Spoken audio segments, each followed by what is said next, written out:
My name is Mark Miner. I am an investigative writer and author. In my travels, I've investigated many people and places. Watch as I seek out stories that are typically outside of the box of normal. I am the Seeker.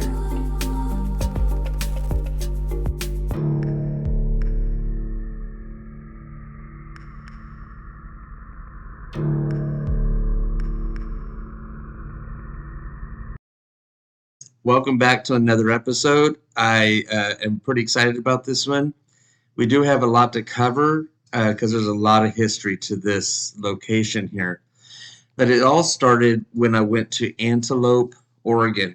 The whole reason why I went there was because it's a ghost town for the most part. There are people still living there, I think like 37 to 40 people. Very small town. But there was a huge history behind it. And the town is beautiful. It's very small. It's got a lot of really cool buildings in it and super nice people.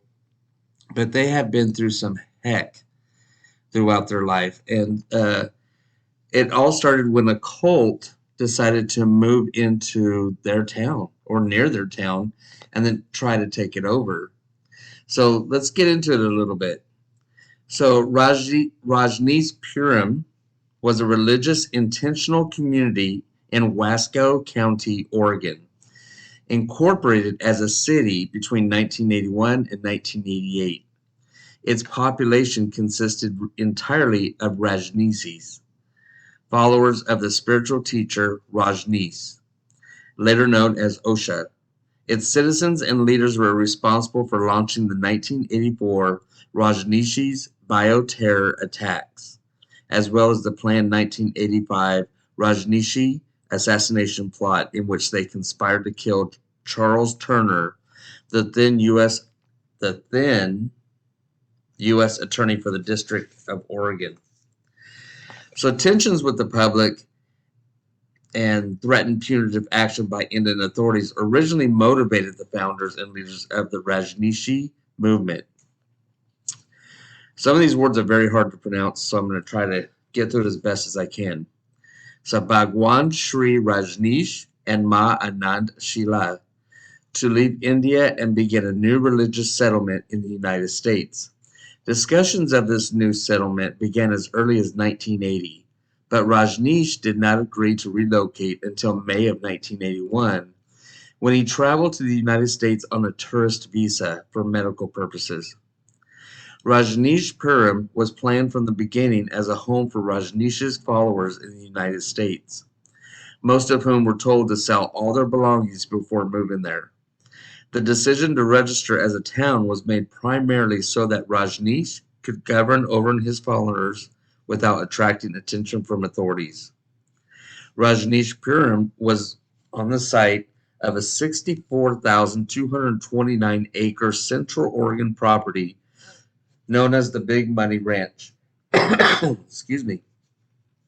That's near Antelope, Oregon, which was purchased by Sheila's husband, John Shelfer, in 1981 for $5.75 million. Within a year of arriving, the commune's leaders had become embroiled in a series of legal battles with their neighbors, primarily over land use. They had initially stated that they were planning to create a small agricultural community, their land being zoned for agricultural use, but it soon became apparent that they wanted to establish the kind of infrastructure and services normally associated with a town. Within 3 years, the Sannyasins, the Rajneesh's followers, also termed Rajneeshis in press reports, developed a community, turning the ranch from an empty rural property into a city of up to 7,000 people. Whoa. Complete with typical urban infrastructure such as a fire department, police, restaurants, malls, townhouses, a 4,200-foot airstrip, a public transport system using buses, a sewage reclamation plant, a reservoir, and a post office with the zip code 97741. It is thought that the actual population during this time was potentially much higher than they claimed, and the followers may have gone as far as to hide beds and citizens during investigations. Various legal conflicts, primarily over the land use, escalated to bitter hostility between the commune and local residents, and the commune was subject to sustained and coordinated pressures from various coalitions of Oregon's residents over the length of his existence. That would be from the town of Antelope. The OSHA, OSHO International Foundation, which maintains active headquarters at its meditation resort in Pune, India, outlines Bhagwari's teaching on its website. He advocated heavily for meritocracy, the advancement of science, sexual liberation, and non-conventional partnerships, euthanasia, genetic engineering, and universal love. Rajneesh himself wrote a manifesto that outlined basic principles for his followers. His plan was to form intentional communities around the world, where people could practice meditation and achieve spiritual growth. He believed that a communal, pastoral, and a spiritual way of life would eventually replace the secular mindset of the world, town, and large cities. Because of his disapproval of the institution of marriage, Rajneesh encouraged his followers to forego marriage ceremonies and simply live together under the principles of free love. He also discouraged reproduction and supported the use of contraception and abortion to prevent children from being born in his communes. In 1984, conflict escalated between Rajneesh and his neighbors in the town of the Dalles and Antelope, which had upcoming elections.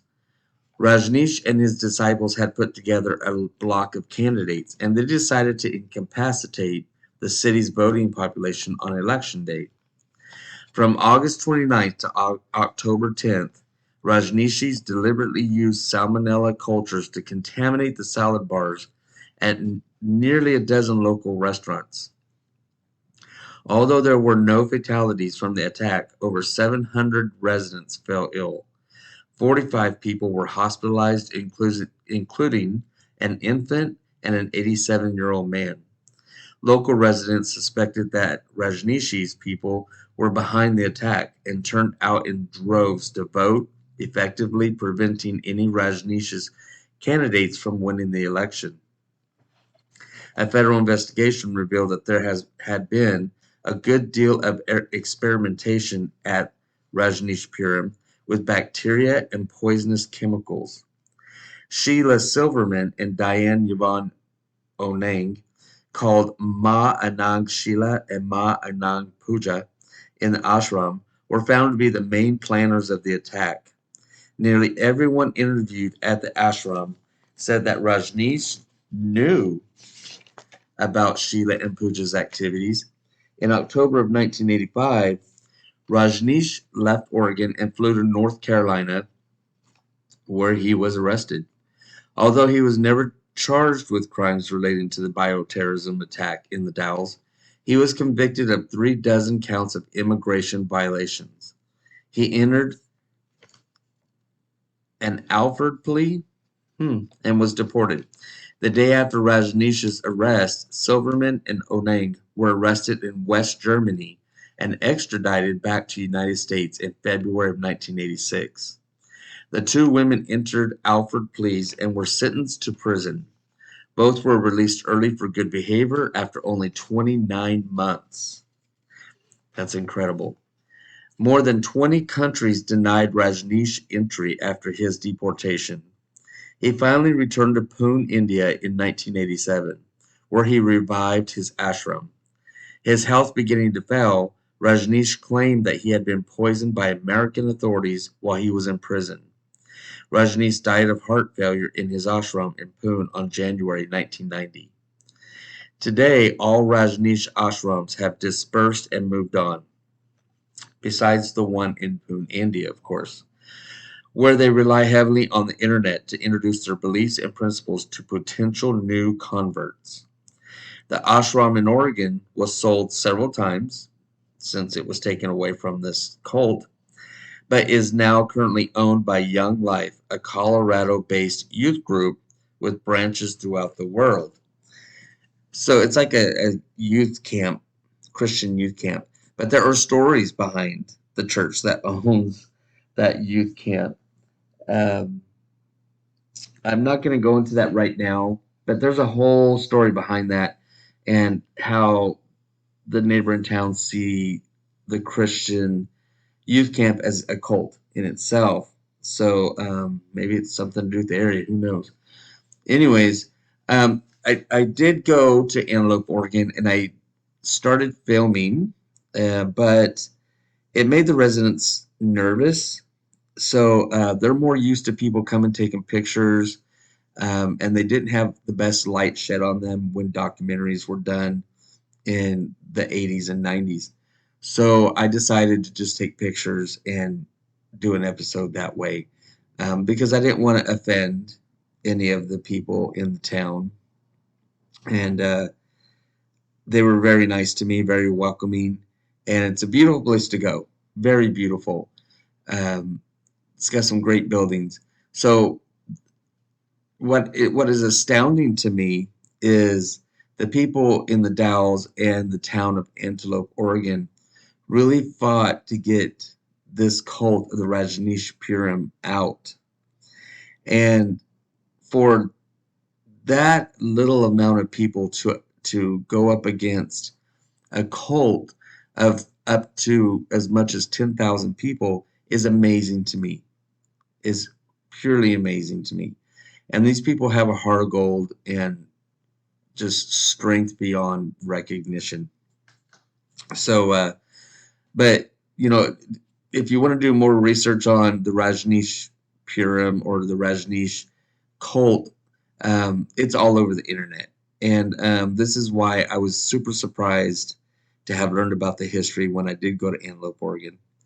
So I hope you guys enjoyed this video. I would strongly recommend that you do some research on the Rajneesh, you know, people or the cult that was there. It's I didn't put all the information in. I mean, it's a lot of history, but it's some good reading, and it's amazing that this was even allowed. And I'm glad that Oregon and the citizens of Antelope and of the Dalles stepped forward and got these people out of there. So, anyways, I had fun with this episode, and remember, you guys stay weird and always, always stay good, okay? And anyways, I want to give a shout out to Candy Bond. She is my sister, and she's a very strong woman herself. Has come up against a lot of odds in life and has won out. She holds strong to what she believes in, and I really admire her for that. And I thought it would be a great shout out for this video because of her relation to the people of Antelope and the Dalles, because strong people recognize strong people, right? All right, guys. So I'm gonna let you go. Thanks for joining me, and I hope to see you on the next adventure. Don't forget to hit that subscribe button. Leave me some comments. Love talking with you guys. And if you don't want to do any of that, hit the like button. Okay? Just let me know that you're here and let me know that you're liking what I put out. So, all right, guys. Talk to you soon. Bye.